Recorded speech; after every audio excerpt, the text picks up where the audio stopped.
अगर आप भी चाहते हैं कि सोनो टोन भोजपुरी का ऑडियो वीडियो सबसे पहले आप तक पहुंचे, तो लाल बटन दबाकर चैनल को सब्सक्राइब करें और हाँ, बेल आइकन को दबाना ना भूलें।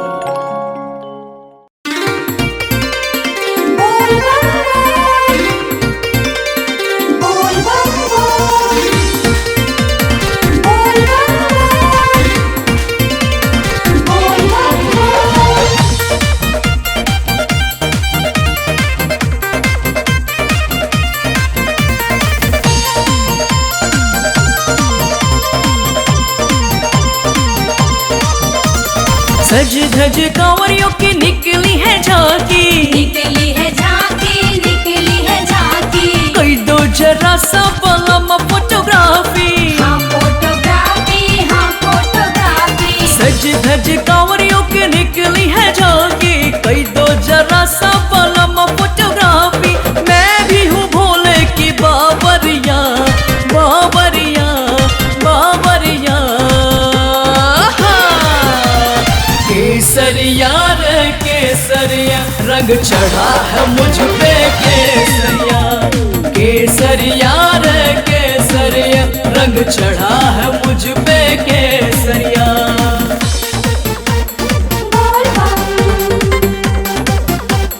बोल बम।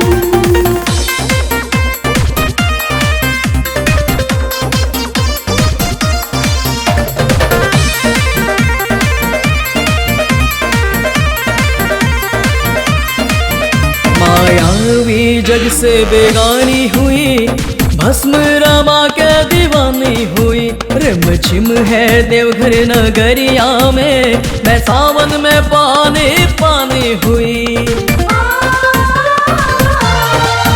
मायावी जग से बेगानी हुई, भस्म रमा के दीवानी हुई। रिम झिम है देवघर नगरिया में, मैं सावन में पानी पानी हुई। चमक रही है टिकुलिया पागल, टिकुलिया पागल, टिकुलिया पागल। छम छम बाजे पाँव में पायल, पाँवों में पायल, पाँवों में पायल। चमक रही है टिकुलिया पागल, छम छम बाजे पाँव में पायल। ओढ़ के नाचूं मैं चूनरिया, चूनरिया, चूनरिया। केसरिया रे केसरिया, रंग चढ़ा है मुझ पे केसरिया। केसरिया रे केसरिया, रंग चढ़ा है मुझ पे केसरिया। बोल बम, बोल बम।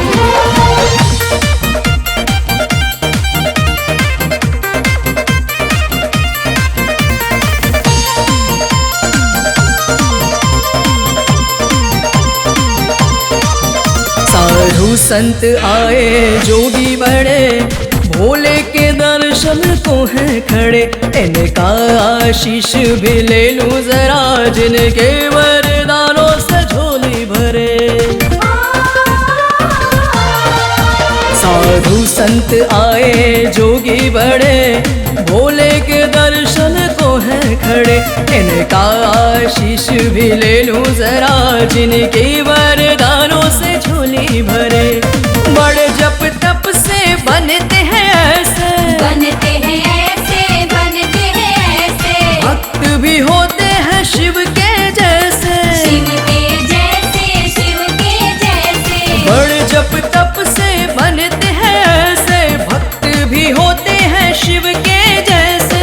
हटे ना इनसे नजरिया, नजरिया, नजरिया। केसरिया रे केसरिया, रंग चढ़ा है मुझ पे केसरिया। केसरिया रे केसरिया, रंग चढ़ा है मुझ पे केसरिया। सज धज कांवरियों की निकली है झांकी, कई दो जरा सा बलम फोटोग्राफी। मैं भी हूँ भोले की बाबरिया, बाबरिया, बाबरिया।